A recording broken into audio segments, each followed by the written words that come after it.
Shalom alaikum. Tu apta prasa hi prasat Nitzavim adiso Nitzavim ti hi langkhana din tina jong hin tin. Chula mas pena he du piam tele hatakit khu Ros Kodesh le Ros na kigo me ti chu. Ai la piam tia le Ros Kodesh ni khoteng le hin tilpa hung ji he ti chu. Chula chondan dungju a chu pigisam tele latha Ros Kodesh new moon ahun masang le hin ichilha ki chai ni sabat ni kho achai ni pen last sabat ni kho ten le chun latha ahun na dia chu phat thaina bra khai ki bol ji he ti chu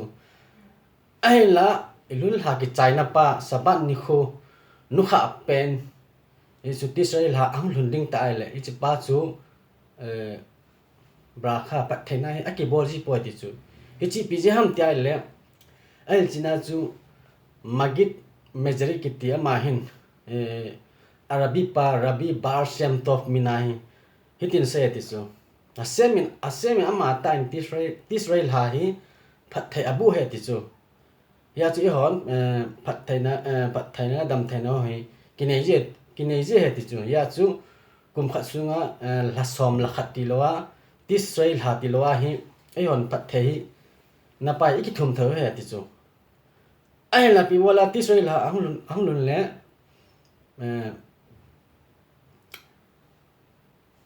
brakha pai ki sei ngel ham ti chu aji chu piam te le Ros Kodesh ni kho chu Ros asna to akit u je ti chu ala ga chu piam te le semen am sel te thu atan ni kho janga he ti chu ala question chu piam te le ipizia Israel ha hi Ros Kodesh ni hi hang pong ta phondo na ba ki nei ji lo ham ti chu aji chu pham te le satanin phat zo sia Israel sa te chunga hi pathin ko ma he sit na chula amit mo na ding bo se a hor ji ti chu hi chi adi sarin rosas nan hlun kon na ichunga ai ma chung chang thu hi a sei di sa he ti chu ya chu satanin rosana ni khojang a het ja chu hi chi pa hi ki mang he ti chu ya chu lang phong ta hi ki sei lo he ti chu chuwa chu kum kha sunga kur hola ajong hi rosas na ni kho hi ni kho theng hidden festival tia ki sei so tu toran no pi sam tile ti khu ba kho de sofal so nang hon tha ni kho le sum kon hi mut gingu vin ti chu chule bakes le yom khagen nu chu pi sem te bakes ki ti pa hi thu chang ki bang atina ju hi chu cover atum ti na ti chu hi chu piam tel akisia gu to ki bang ti na chu he thena dinga chu Psalm chapter 81 verse 4 na ki mu he ti chu ale parasai pi sem tel atem nichavim hayam kul khem lifnei adna eloi khem rasei khem siftei khem zignei khem vesotrei khem kol ha ish Israel hichi pis ham taile he thene dinga chu nichavim ti chu din tinai ta chu ale piwala tua hi nichavim na din ta hang sem ti chu piwala detail ta amin chan pha am ti chu he sang chu tu ni na bon min pathen ma sa na dingwe tia sai thei ham ti chu aji su piam tele parasa ki tawwa chu pi sayam tele semin got na som ko le get pa hi ko ye ti chu ya so am sel ten achi chi thu ki sai cha phat wa chu iti ka hin jo di ham tia complain bol a he ti chu ya chu tu chung parasa atem ni chavim ki ti pa pi sayam tele ven tunia na hingdo ve tunia pathem sa na dino heta ki sai heti chu chule alang khara sai dinga hilai chang pa atem na ni chavim tia hung ki sai pa hi pi sam tele mosi rabai nu a baiding ko na heta ti chu ya chu mi pi ti chu te si pa chapang hian nang na tong the hian nang kon wat hi jong la mo kuma chu kitit na nei sa ti chu a kitit na chu pi ham tia le mi khat chunga responsible pa ala ding ti pa a hil he ti chu chule biham ta le heding kha chu mosi ro be ni ang akum hi zale somni apatai ti chu chuang chu thu chang atem ni chavim hayom tuni ni khana din ati pen hi numerical value 694 apai ti chu chi thu chang chu pitong ki bangam ti le la mo le chli kho la din pa to hin akibang cha e ti chu ai la zohalen pi sem te la atem ni chavim hayom ati pa hi dunia ti pen hi pi sem te la itung thu ki tan ni kho he ti chu hesu rosasna ni kho jang he ti chu chele rosasna ni kho ting le hen miu si achung thu ki tan ji he ti chu ya chu parasa ni chavim hi rosasna masangai ki sim ji he ti chu su ji he ti chu ala hi chu ipizia hi chu sem tai le ki yelo ning pha chuwa nei ning pha asai na he ti chu la sana rosasna ni kho ting le mimal chia sem asa ichung thu kitan je ti chu ichu piti he theidam tai le kel ngoi ching pan a kel ngoi ho a hoi tu ma khara asim ta ba chu asimin jong i ho yong rosasna pha le hin mimal chia chu ain sim to ji he ti chu ai la he di kha chu biam tai le rosasania kisim thana nei lo chu mingol a hi ti chu aji chu biam tel atem ni chavim hayom tu ni khwa hi na dino he ti chu hela ham tel ko masanga ding he ti chu chule navi tel kha ba chu pi siam tel arie sak mi lo ira ti chu hi chu pi se nam tel pi kel thu a peng za ko ham ki cha lo ding ti chu hi chu question bol le wan pi agil kel lai ta tu ha ki ti chu khama ki chalo ki cha ta he so ai la ki chalo kha me ti chu kha hamim te sai da na pi sam te pi chu ta pian gin ja ki chalo chu ko ham ta le kheres le evil ti chu hi zu piam le nangong le mi cho a he ti chu chule hi chin il no mo chu piam ta le ilul le rosas na ting le hin mingol ho chun ha sem hi ki chan na anai pu ve ati hi chu chiman chu remes an pia pi sam ta le arie humpi ti pa hi arie alef tin alef chu pi sam ta le ilul res ati ben chu rosas na tin yut ati chu yam kipur abal he ti pa hosna raba ati pa asai na ati chu chule rosas na ting le hen buk thum me ki phong do ju ati chu akhat na chu piam ti le sefel sel chadikim ho chung thu ki phong do ding chule ani na chu sefel benoni ti chu chadikim be se lo ho alai la ho buk chu ki phong do de ti chu chule thum na chu sefel se resaim ti chu mi phal ho chung chang thu ki phong do ding ati na he chu ale he di kha chu piam ti le mas khet rosna yu jaina pi sam ta le koyam resaim ho chu ti chu la se he pi sam tel kalkafta ros de lo manak teflin ati chu isu teflin alu chunga bai khalo ho chu asai na ati chu ale chi khamim ten hal kha chu pi sai ki mam tel kalkafta ros de lo manak teflin hi chi sai pa he pi sam tel teflin hin bai thea a hin la khat bai ni khat bo se hin bai ki lo chu a he tia sai chu ichu phiam tile dammo nasata ti lowa nisia beijing tina a he ti chu chan chu ni chavim chung thu asai na hin tin chule aban chapter 30 verse 2 nai pi ke sam ti chu tu chung parasai rosna masanga hi kisina chuwa hi neiding thungan asai he ti chu ya chu pi sam tilala ya to achanga sai ma banga chu vesafta ad shem elohecha veshamata bekolo kikol asur no khimi chavecha hayom atau bunecha bekol levecha bekol napsecha ai pawa sai de la pakai na pathe hengan nong kile ki ding a hi nang ma na hin na cha te huvin tunin kha ke ma kathupi zo si hi pakai ogin a hi tia na lung thim pum pi le na hin kho pum pi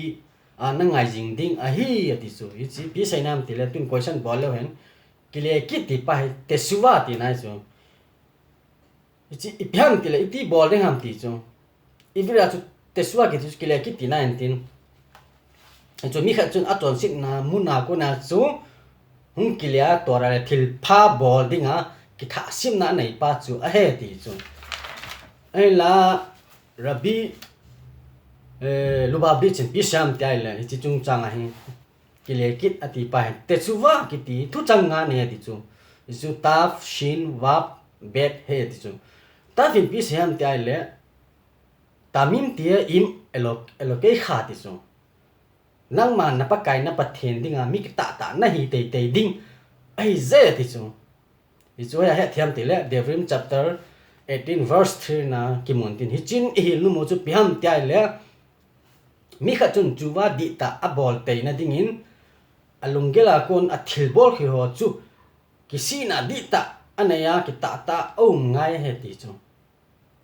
le shin chun pi sam ti le shiviti ha se le nak di keima kamaya pakai ka muzingin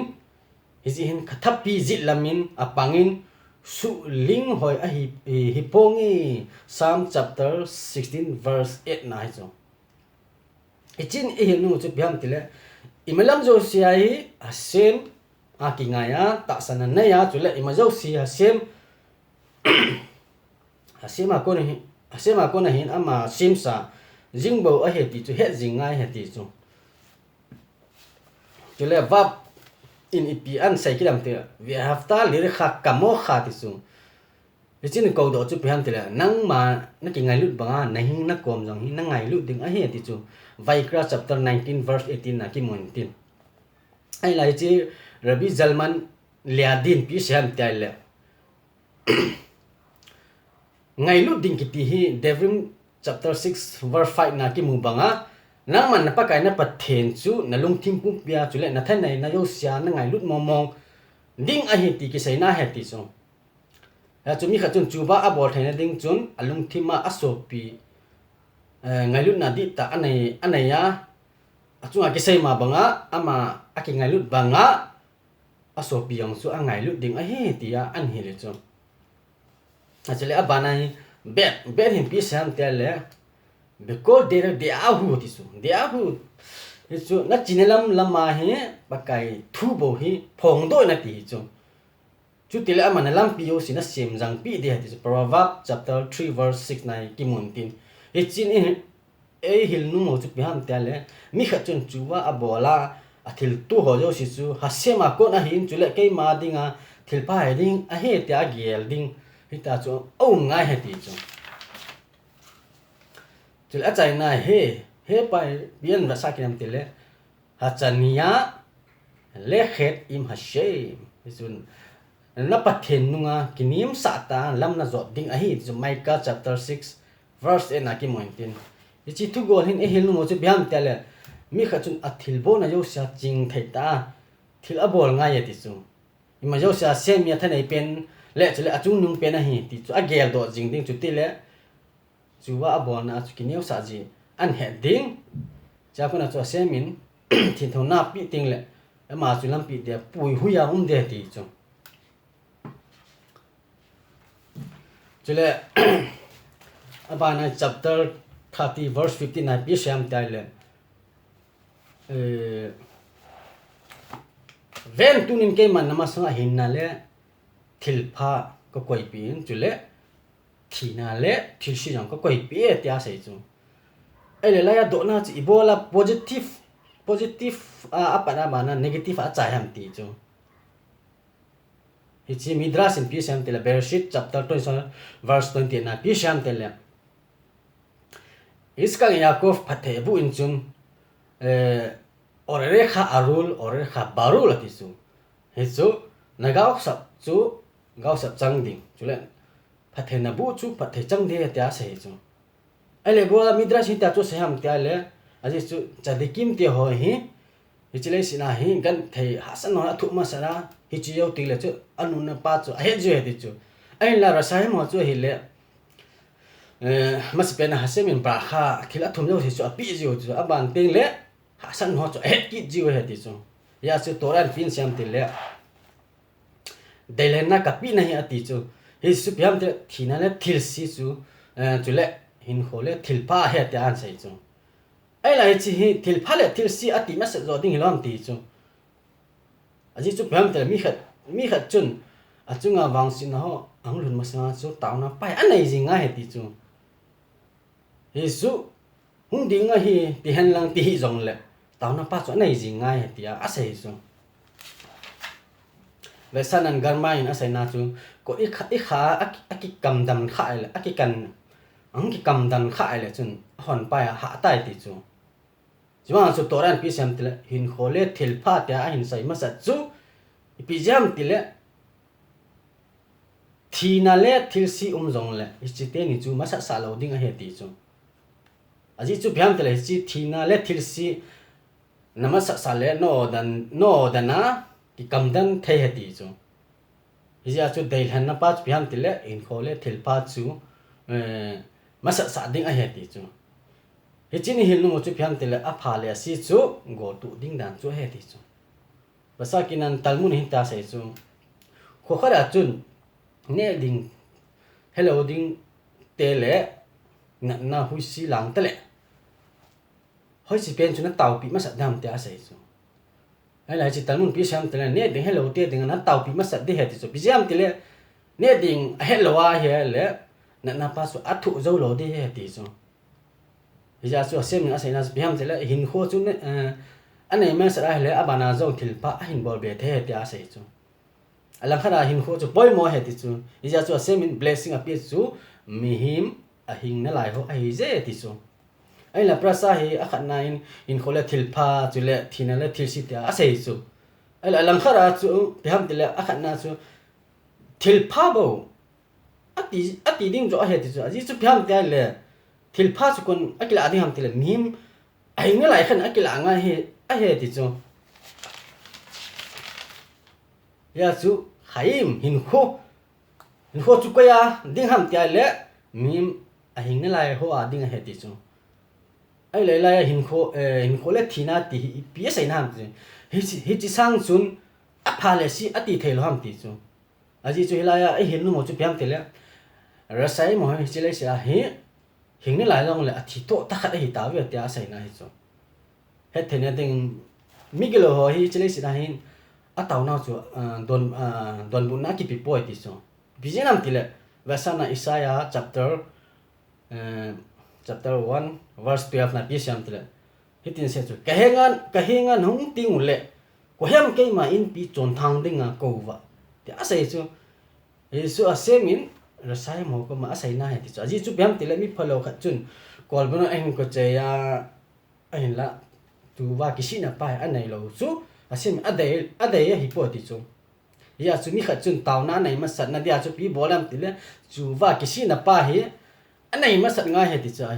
zo ting le chun taw na chu anai pan ji he ti chu rasa kina mundang khat proof apina biam tile Isaiah chapter 6 verse na pi sam tile hichimi te lungthimi thawin tom sa in lang anaw ngon sa so tan ami no kisin mang sa in achi tilowa hile ami na amuwa anakanga za diu alungthima he khanuwa chuteng le hung kile kiriwa adam sa ding a hi ati chu ya sumi khachun piham tile tawna chu ei kisan pihan itile amas pena te suwa pa hi nei masat ngai ati chu hi chu piham tile hin kho na da le chuwa pai na nei ngai he ti chu hi pha le chung thil pha o chu na ko ma hum ding a he ti chu chima chu dei len na ki ti pen chu biam tela hin kho le thil pha ati a he ti chu hi chu na bola le bra kha chu na chunga na ko ma hum de a he ti chu ai le la ya thi na la thi se ti chu iti ding tam chu hi si talung iti sam ti le chon si le thil si hi a thi a hi tai ti chu hi chu hai hen lang ne lang mo lang chi jong la athi to tha ai ta ti chu va sanan song tum chu na ba sa lang na ba sang ke tin na dong lang pin sai dam til hi chi athi ne ti chu na thu lak nang na sa ki lang a hinge na ti ki de chu ai la hi chi te ni ki hi na chu piam til khat hi akang hi ti chu ai la khat chu khang ta lo he ti chu và sa ki nam na thu gop le thingo khat na ba sa lang a thia na ti ding chu ai la hi cho chun ipi ba sam ti le khang thai ta lo thi ti na he ti chu ra chu mi ma la sai ding a chu mi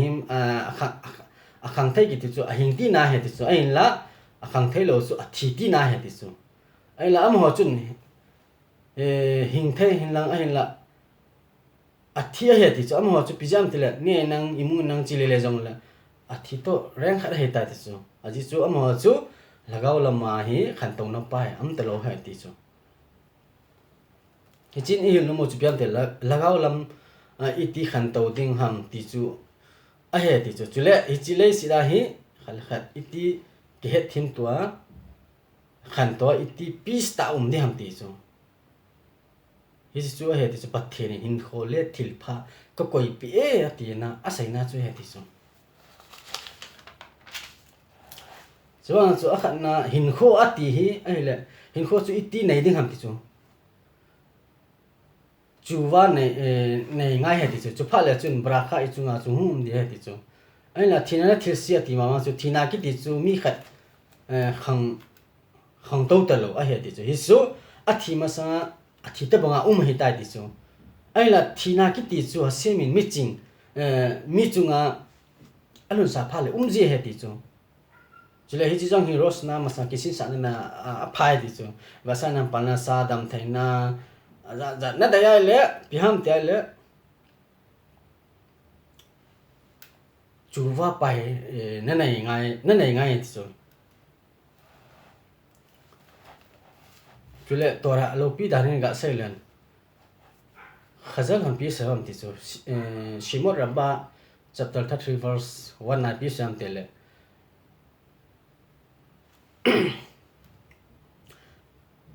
ka tora chu nang ko ma ka zu e ti chu lo kha se na ke chu nang ko ma kang ki zu do e ti na e ti chu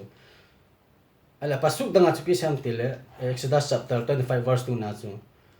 Israel cha ti za sai pin lang ke ma ding in thil to ding dong mu hen ko hil alung thim sunga ke ma ding thil to nom jo sia chu nom jo sia ko na su nang hon ke ma ding thil to na dan diu a hi ti chu hi chi he thene ding ai leng khai chan nu khat angai pen kha nei anai ti chu ai ngam danga leng khat ma hin chan nu so dei lanin angama cha akipui ya ki chen pi ding hin nu mai ta ti chu ai là leng pa chun pi sam tila ama pa ja su hitin se ti chu ka chen nu nang ka pi hi ka chen nu khat se hi jin hi chun ama to ki gam hlat ding hi ka num po hi chun na ko ma ka se num chu ka chen nu mun zo ma pui do hin ti a se chu chu ka hi thai po a ti na hi chu ama hi na ji ding a hi na hi jong le lung sit ta hi thil khan nei bo pin chu hoi lai mo na jiong le kya ding in room khan ni se pen hi pa la chun ka chen to chun ka kinai na chu umin te tia se chu aji chu piam dal ka chen ken ka da thai po tia ange chu cha chu se min jong a mi sel te ja chu pi sam tina kin ka tora chu ka pi na hin chu le tora ki gam lat tora to ki gam lat di ka num po ya ti chu chu la ke jong ka hi thai po hi chun hoi lai mo na chi ding la ka chen thine ding in khat nei sa min in chu ben ming das di 19 Ichin ihinu mo chu piam tel asem su tora to ki khan thai po aji chu piam tel asem min tora iki chen piu a he ti chu ya chu mi khat chun tora asim lowa hele tora la mau nu chun apa hashem ko ma chu companable abol ging ita sai de ti chu ve nei ki chen pi sa pa hi ka ji pa hi ina jang am kha pon ho jang ai ho pi ta po tia companable ji he ti chu ya chui ho nong chi the ngai to ra hi alo pi da ni het me ki cha hi po ti chu cho lẽ parasa violet ai pi mu wam tai le violet ayong hi ni chavim to ki bang hi chu lang hara sai dinga violet ti chu mo si a chi tai ti nan hoi a chi am tai la ma hi a phung phung ho ko ma chi a bi ha thu fail well thu sai tai ti bi jam te la ma hang hi ain ko bai ding ko nei ta chu a kum jong hi kum ja le som ni phatai ti chu ana la midras in pi a sayam tila hitin a say ti chu mo sin a say hil a hin ko a bai dinga awum phana a chi na kila pi chu a say a he ti chu ya su tora hin pi le la ka bol thei ta poi ti a say he ti chu hi chi a thene dinga masakhet sabat 30 bi na chu pi mu wam tai le leng de vi nang chun pathen hi hashem ko ma hi itile ka thiram tin adong nge ti chu ale hashem pi sam tele na thina ding chu satal le ni kho he ti chu sabat ni kho he ti chu ale chu phana chu leng de vin pi bol tam ti le saban ya chu tor asim kita asim ti chu ngalo hela vantil thina vantil hang jong le tor asim ja chu asu boy thei te lo he ti chu ya chu satan chu pi bol tam te le ain pa ma window pa ma thing phung ho chu lo ling lao he ti chu hi che phana chu leng de jong lung dang chu pi ti da na hu yong lang lo wa thing ki mo ling jam ta lung dang ta a ga vet gu rai le chi mai cha chu satan in chan sa la ain ko ala he ti chu hi chu piam ti le thinum lo ai wa to ra chu azil be nu me ti pa chu mu do the ti chu ya chu mo sin jong tu chung parasa violet mama chu pi sam ti le ke in kho be ding ko ne tai ti ami pi ko ma chu farewell a bole chu ai la la khara sai ding a chu khajalam pi sam ti le chadiki mo chu ate lai se wa chu a chi na pa he ha che che ti chu ai la tora simlo wa mo ma cho chu ate ting le ngol che che ju he ti chu hi chu mo si re bai nu chu ga ba ding a chu thala sam hiloina ma chu tora lama ha che che ti chu ya chu aman pi sam ti la mi se te ko ma vai ha chu zoldan hi ka kai zo lo ding ta ta vai ha ti chu par sa vai le a pi mai chan chu chai o tin se to yo si chu lu na shamat yo khavet bat sara khon sai chu le dina ve te vitha bat estel to thang lagaw dap sang tai na bon sa win shabbat shalom